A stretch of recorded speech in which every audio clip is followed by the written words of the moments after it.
When my wife died, I stopped believing in time, not in the ticking, forward-moving kind. Days passed, sure, marked by bells at the school where I taught biology, by leftover coffee growing cold in the thermos she once packed for me. But inside, I lived in loops. Her laugh echoed like birdsong caught in branches. Her sweater still hung on the back of the cabin door, like she'd gone in from the garden any second. The only place that made sense anymore was the forest. I'd lived beside these Georgia woods all my life, grew up learning the names of leaves before I could spell my own. It was my father's place before me, and his before him. When I needed quiet, when the grief came in unbearable pulses, I went where the maples and oaks kept their peace. I could disappear into the dirt and lichen, not as a teacher or a widower, just Malcolm, who knew where the fox dens lay and when the mushrooms pushed through moss. That morning, I hadn't meant to wander far. The storm last night had howled like it was ripping something open, so I took my boots and gloves and followed the deer trail near the southern edge, looking for downed trees. The air still held that post-storm stillness, like the forest was waiting to exhale. Then I saw it. Just off the slope near Tenner's Creek, past the spot where the rocks get slick and the soil always caves, there was something wrong in the undergrowth. Not wrong like a broken limb or a bloated carcass, wrong like geometry. I stepped closer. A patch of moss had peeled back with the rain and exposed a corner of something. Metal. At first, I figured it was old farm equipment. The forest swallows a lot of junk. But as I cleared more moss and debris, my fingers caught on angles too exact, seams too deliberate. The thing wasn't rusted like a tractor or dented like scrap. It was thick, reinforced, like a beast meant to keep things out or in. Unease crept up my spine. I crouched, brushing aside slick mud and tangled roots until I found a row of rivets. A seam, then a door. And the thing it belonged to was buried, camouflaged by decades of earth and overgrowth. I sat back on my heels and stared. I'd always thought of the forest as a kind of church, sacred, healing. It gave me my bearings when nothing else did. But now it felt like it had teeth. Because the ground I trusted had kept a secret. Not just a secret, but something built to be hidden, something armored. And I couldn't stop looking at it. I told myself I'd sleep on it, but the forest had let something slip, and I couldn't let it go. All night I kept thinking about the door, about what it meant for something like that to be in my woods. I've walked that hollow 1,000 times. Hell, I could trace it blindfolded by the curve of the ridgeline alone. And yet I'd never seen that shape, never noticed the moss lay unnaturally thick in just that one patch. I went back at dawn, this time with gloves, a crowbar, and the kind of resolve I usually reserved for dissecting a fetal pig in front of a queasy freshman class. The earth was still damp from the storm, and the air carried that loamy sweetness I'd always loved. But it didn't calm me this time. The quiet felt watchful, heavy. It took longer than I thought to dig around the handle. Roots had grown over it like fingers, as if the forest had been holding it down. When the metal finally gave under the crowbar, the sound was sharp and awful, like the woods themselves were protesting. The door groaned open, and the smell hit me like a blow. Rot, oil, and something older, metal and mildew, and maybe death. I gagged and pulled my shirt up over my nose, flicking on the flashlight. Inside, it was darker than dark. The light bounced off metal walls and pooled over cluttered shapes. Bullet casings, shredded fabric that might have been uniforms, empty food cans long rusted through, and bones. Human, I was certain. I stepped down slowly, the old metal creaking beneath me. Every instinct screamed at me to back out, to leave this place buried. But I couldn't. Something about it demanded to be seen. The space was cramped, like the back of a transport vehicle, only this wasn't moving anymore. I found a partial insignia on one of the wall panels, faded blue and gold, some kind of security emblem. My hand shook as I wiped more grime from a dented console.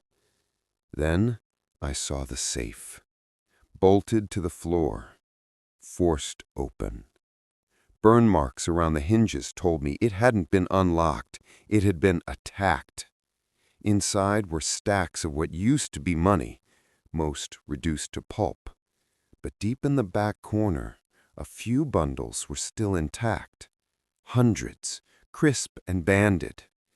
It was a robbery, a big one.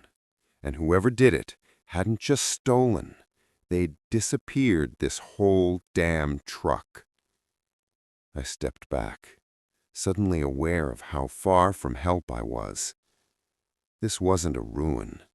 It was a crime scene, one the forest had tried to erase. I left the way I came, sealing the door as best I could, my heart jackhammering. Nothing about those woods felt holy anymore, not when they'd grown around a grave full of silence and steel. I didn't teach that week. Called in sick and didn't bother lying convincingly. My principal knew something had been wrong with me since Lena died. I guess grief earns you a long leash. I spent those days in the back room of the county library, hunched over microfilm like a man trying to conjure ghosts. I started with the year the truck looked like it had died, judging by the uniforms, the rust, the tech. Mid to late 80s. A hunch maybe, but it didn't take long. July 1986. Armored vehicle vanishes en route to Atlanta. 10.2 million missing. There it was. The article was clipped, matter of fact. A 3-man crew left a regional bank just past Macon. The truck was due in Atlanta by nightfall. Somewhere in the 100-mile stretch of Georgia backroads, it vanished. Mechanical failure feared, the article said. No signs of wreckage. But I kept digging. 2 days later, rumors of gunfire near Tinner's Creek. A neighbor claimed she heard what sounded like fireworks in the woods. Her name was redacted in later clippings. Then came the silence. No follow-ups, no resolution, no arrests. The more I searched, the more deliberate it felt. The story hadn't faded, it had been buried. A week later, a side column mentioned an internal investigation to the armored transport company, hinting at an insurance irregularity. That was code, I figured. Corporate cover for something gone rotten.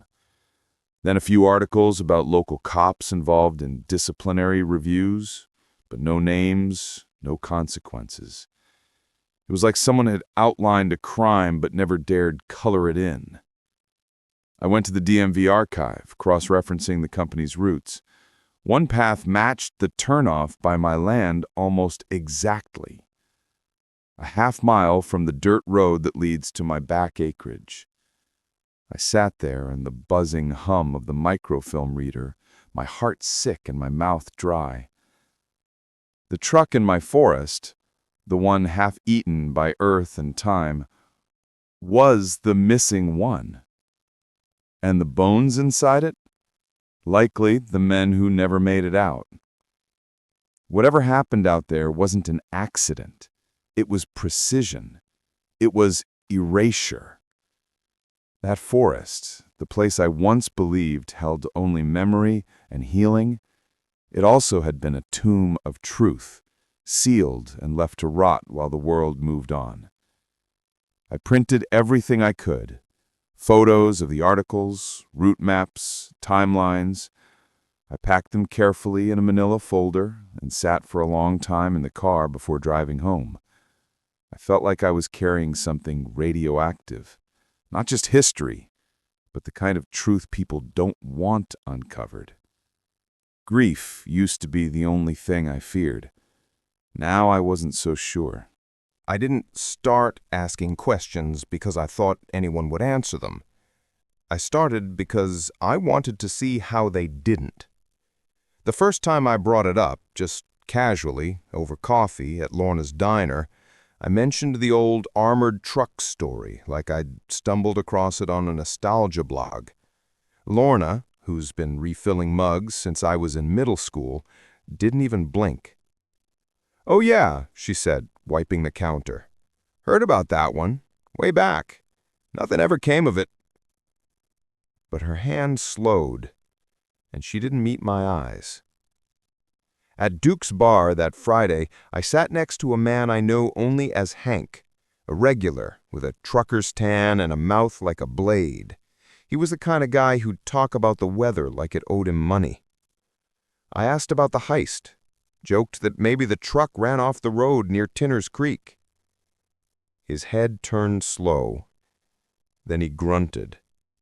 "Folks used to say that," he said, nursing his beer.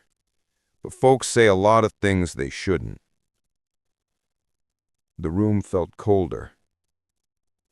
Later, an old-timer I'd never seen before, gray-beard, milky eye, might have been drunk or just done caring, leaned in close as I paid my tab. "He planned it," he whispered. "Cops, maybe one or two of the guards, too. Wasn't no hijack, was a split." My breath caught. He nodded like it hurt. "But someone got greedy or scared. Shot before the cut. Never saw the money again." Then he downed the rest of his bourbon and shuffled out before I could ask a single follow-up. That night, someone broke into my house. They didn't take anything obvious, just rifled through drawers, cracked open my desk, and, most chillingly, emptied the folder with all my printouts. Every photo, every route map, gone. And in the silence that followed, my landline rang. I hadn't heard it in years. I picked it up. One voice, distorted, hollow like it came from deep underground. "Last warning." Click. I stood in my hallway, the forest pressing against the windows like it was listening. That's when I understood. I hadn't found a forgotten crime. I'd kicked the edge of something preserved, protected, a secret still alive. And someone had just reminded me that silence wasn't just the past not talking.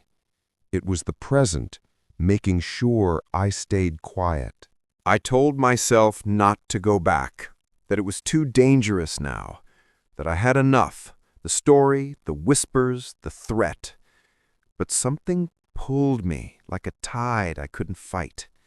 I needed proof, not old clippings or rumors, not the word of a man too drunk to remember his own address. I needed something solid, something they couldn't erase. So I went back to the hollow, just before sunrise, with a backpack full of batteries, a camera, a notebook, gloves, and a loaded pistol I hadn't touched since my father passed. I didn't even remember if it would fire. The air was thick with the kind of silence that made your skin feel too tight. My boots sank in the damp soil, and each step toward the buried truck felt heavier than the last. The door still groaned when it opened, but I didn't flinch this time. Inside, the stench had mellowed, or maybe I'd grown used to it, like grief. Familiar, awful, but survivable. I documented everything. Photographed the shell casings, the bones, the insignia on the torn uniform sleeve, the gaping floor safe, and the blackened edges of the metal. Every shot made my hands tremble, but I kept going, detail by detail. And then I found the panel. It was almost invisible, flush with the floor, coated in grime and time. But I saw the edge, just a sliver, a small recessed handle, locked by nothing more than rust. I pried it open. Inside was a cavity, and in that cavity, plastic-wrapped bricks. Money. Stacks of it. Hundreds. Still crisp, still banded. At least a dozen bricks, maybe more. I didn't count. I didn't want to. My pulse raced. This wasn't just evidence. This was temptation, a life-changing sum that had somehow dodged decay, preserved by plastic and the forest's strange mercy. I stood over it, breath catching in my throat. I thought about Lena, about how we'd scraped to pay for her treatments, about the hospital bills I still carried like stones in my chest.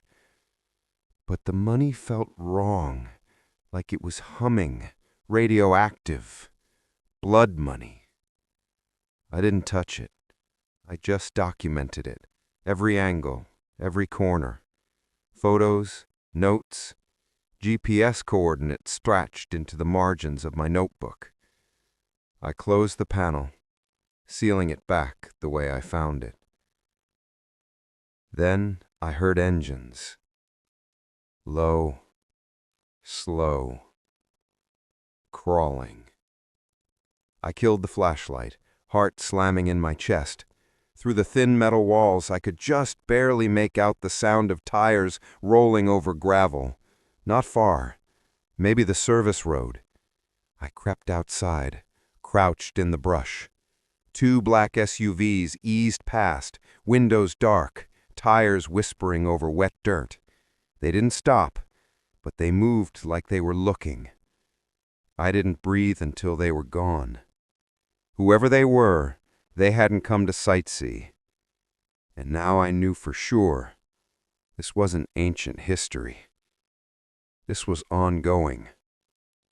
The forest had held its secret for decades, but now the wrong eyes were watching, and I just made myself the one holding the key. I almost didn't go back home. Thought about sleeping in the truck, driving all night, ditching the footage in a bus station locker like they do in spy movies. But there's no manual for when your life turns into a story someone else wants silenced. I stayed alert for 2 days, watched the road, scanned the woods, kept the lights off and the pistol close. I knew it was only a matter of time. I just didn't expect it to happen so fast. On the 3rd day, right before dusk, I saw movement through the trees. Not deer, not hikers. 2 men. Tactical gear, compact rifles, moving with the kind of precision that made my stomach twist. They weren't wandering, they were sweeping. The forest wasn't hiding me anymore. It was the chessboard. I slipped out the back of the cabin, boots crunching soft in the leaf litter, staying low. The underbrush gave me cover, but not much time. One of them paused near my garden shed, listening. My breath felt too loud. My heartbeat thundered in my ears. Then a twig snapped underfoot. He turned. I ran. Full sprint down into the hollows where the maples grow wild and the creek cuts deep. Bullets cracked past me, sharp zips in the air, bark exploding from trunks. I didn't look back. I ran like I'd run as a boy, knew every ridge, every rabbit path, every deer trail that twisted just enough to lose a stranger. My body moved on instinct, legs burning, lungs seizing, vision tunneling into nothing but escape. I dropped into a ravine and crawled through the mud until I found the camo tarp I kept stashed for hunting. I pulled it over myself, heart hammering, barely breathing. They passed above me minutes later, fast, scanning, frustrated. They weren't amateurs, but they didn't know my forest. They circled for over an hour. I stayed still, listening to their voices crackle over radios. One of them muttered something about no contact at the cabin, and he's in the wind. Eventually they pulled back. I stayed buried long after the sun fell. When I finally crawled out, soaked and shaking, I didn't feel triumphant. I felt hunted. But something inside me had changed. Grief used to make me small, fragile, like I'd lost my shape in the world. But this, surviving this, it sharpened something. Because I realized the same skills I used to teach, to study, to observe, they now kept me alive. I wasn't just a man who'd found something dangerous. I was a man who knew the terrain better than his enemies. And I wasn't going down easy. I didn't sleep that night. I just sat at the kitchen table with the pistol, the camera, and the hard drive. Every few minutes, I checked the window. The woods didn't feel like mine anymore. They were someone else's hunting ground now. I pulled up the photos. Bone, bullet, brick after brick of cash, time-stamped and geolocated. The safe, the uniforms, the floor panel, the insignia. I stared at them like they might blink, like they could back me up when no one else would. I'd wanted truth. Now I had it. But what the hell was I supposed to do with it? Go to the sheriff? The man who hunts with the same folks who hang out at Duke's every Friday? Go to the state police? Call some 800 number and leave a message saying, "Hi, I've uncovered a 3-decade-old heist and possible murder conspiracy guarded by paramilitary professionals. Please advise." No. Every official route felt like a dead end with a silencer on the other side. And yet, what was the alternative? Live the rest of my life waiting for the sound of boots on the porch? For another warning call? A bullet in my truck? A fire that just started? I opened a blank folder on my desktop, started dragging files into it. Photos, notes, maps. I typed up everything I remembered. The timeline, the newspaper clippings, what the old-timer said. I created a README file, named it, "If Anything Happens to Me." Then I backed it all up onto 3 USB drives. One I hid under a loose floorboard. One went into my safety deposit box. The third I put in my glove compartment, inside an empty Altoids tin. Still, it wasn't enough. Truth rots in isolation. I'd seen that in the forest. A secret buried long enough becomes a myth, then a threat, and something worth killing for. I needed to put it somewhere public, somewhere no one could erase it with a match or a backhoe. That's when I remembered her, Leah Campos, investigative journalist, freelance, the kind who pissed off the right people and kept doing it. I'd seen her interviewed once after breaking a fraud story at a defense contractor near Atlanta. Sharp, blunt, unafraid. I found her contact buried in an old blog post, not a formal press site, not a professional email, just a whisper of someone who still listened when no one else did. I wrote the message twice. The first time, I sounded like a lunatic. The second time, I sounded like a man with evidence. Then I sent it. And waited. The email reply came an hour later. Let's talk. In person. Bring everything. I left before sunrise, just in case anyone was still watching the house. The USB was in my coat pocket. The pistol stayed in the glove compartment. I didn't trust myself not to look like I was carrying it. The drive to Atlanta felt like crossing into another world. Concrete, sirens, people who didn't nod at strangers or track your every move in the grocery store. And for the first time in weeks, I felt invisible. It was a strange relief. We met in a small cafe near Georgia State. Leah was younger than I expected, maybe early 30s, dressed like she hadn't slept in 2 days and didn't care. She sized me up like I was both source and suspect. "You Malcolm?" she asked. I nodded and slid the envelope across the table. "Everything's in there. Photos, maps, articles, coordinates, notes on the people I spoke to, even the threats." She didn't open it right away, just rested her hand on it, like she was feeling its weight. "You know if I run this, your name's gonna come up. You sure you want that kind of heat?" I stared down into my coffee. My hands were shaking, and I didn't bother hiding it. I didn't come here to be anonymous. I came here because I don't want to be next. That got her attention. She opened the envelope. I watched her expression shift as she went through the photos, the bones, the bricks of money, the notes on the old-timer's quote. Her brow furrowed, then lifted, then flattened into something sharp and focused. "Jesus," she whispered. Her tone shifted. The skeptical edge melted, replaced by something else. Something I hadn't felt from anyone since this started. Belief. She looked up at me, serious now. "You understand what this means, right? If even half of this checks out, we're looking at a coordinated cover-up, probably going all the way up into local law enforcement and federal systems. If those men who chased you are real, they're not going to go away just because we publish." "I know. You could disappear." I nodded. "So make it hard to make me disappear." She smiled, just slightly. "Good answer." We didn't shake hands. Too exposed. She slid the folder into a bag and stood.